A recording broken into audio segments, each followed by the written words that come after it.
వీక్షకులకు నమస్కారం.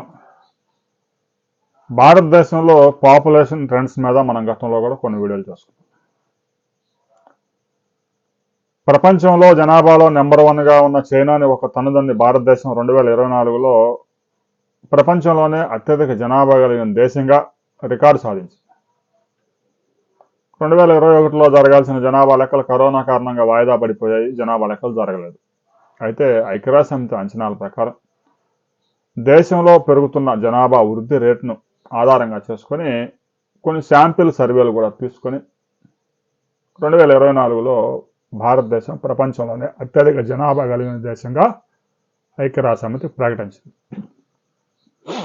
అయితే తాజాగా విడుదలైన గణాంకాల ప్రకారం 2036 తర్వాత భారతదేశం వృద్ధ భారతదేశం కాబోతా ఉంది. జపాన్ ఏదైతే ప్రస్తుతం ఎదుర్కొంటున్న సమస్యని భారతదేశం కూడా 2036 తర్వాత ఎదుర్కోబోతా ఉంది. ఏ దేశంలో అయితే 15% జనాభా 60 సంవత్సరాలు దాటిపోయిన వారు ఉంటారో ఆ దేశాన్ని వృద్ధ దేశంగా పరిగణిస్తూ ఉంటుంది ఐక్యరాజ్య సమితి. అంటే శ్రామిక శక్తి తగ్గి వృద్ధుల శాతం పెరగడం వల్ల ఆర్థిక వృద్ధి మందగిస్తుంది. పనిచేసే సామర్థ్యం కలిగిన వారి కన్నా కూడా వృద్ధులు ఎక్కువగా ఉంటారు.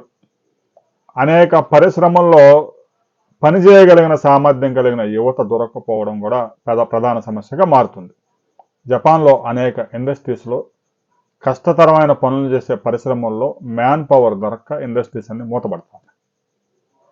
ఆ దేశంలో వృద్ధుల సంఖ్య 36% దాటిపోయింది. ఇంకా జపాన్లో 75 సంవత్సరాలు వచ్చే వరకు ఆరోగ్యంగా ఉండి పనులు చేస్తారు కాబట్టి వారికి కొంతవరకు ఇబ్బంది లేదు. భారతదేశంలో 14 కోట్ల మంది షుగర్ వ్యాధి, 36 కోట్ల మంది బీపీ వ్యాధి, దాదాపు 50 కోట్ల మంది బీపీ షుగర్తో బాధపడుతున్నారు. భారతదేశంలో ఉన్న వాతావరణ పరిస్థితులకు కానీ ఇక్కడున్న కలుషితమైన ఆహారం, కలుషితమైన గాలి, కలుషితమైన నీరు ఇవన్నీ ఉపయోగించి 60 సంవత్సరాల తర్వాత పనిచేయగలిగిన సామర్థ్యం కలిగిన వారి శాతం కేవలం 8% మాత్రమే. జపాన్తో ఈ విషయంలో మనం పోల్చుకోలేం.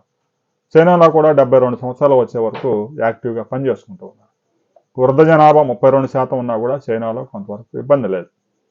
కానీ భారతదేశం 2036 సంవత్సరం తర్వాత వృద్ధ జనాభాతో అనేక సమస్యలు ఎదుర్కోబోతా ఉంది. ఇప్పటికే కేరళ, తమిళనాడు, ఆంధ్రప్రదేశ్, తెలంగాణ, కర్ణాటక ఈ రాష్ట్రాల్లో జనాభా వృద్ధి రేటు మందగించిపోయింది. వృద్ధుల శాతం 18% దాటిపోయింది.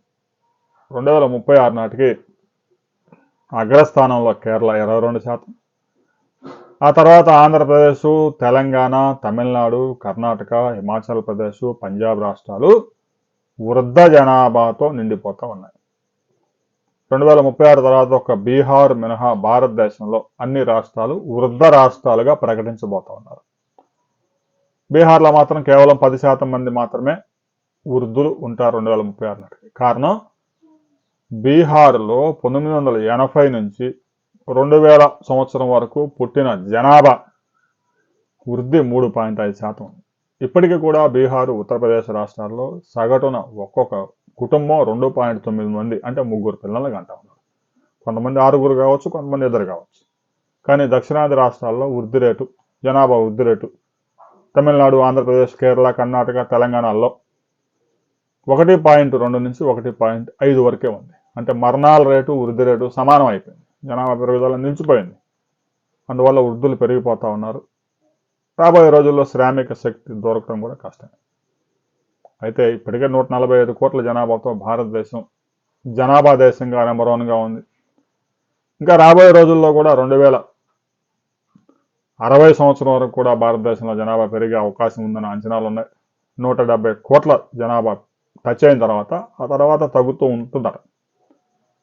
మరి 170 కోట్ల జనాభాకి అవసరమైన ఆహారం, మౌలిక సదుపాయాలు భారతదేశంలో ఏర్పాటు చేయడం చాలా ఛాలెంజ్తో కూడుకునే వ్యవహారం.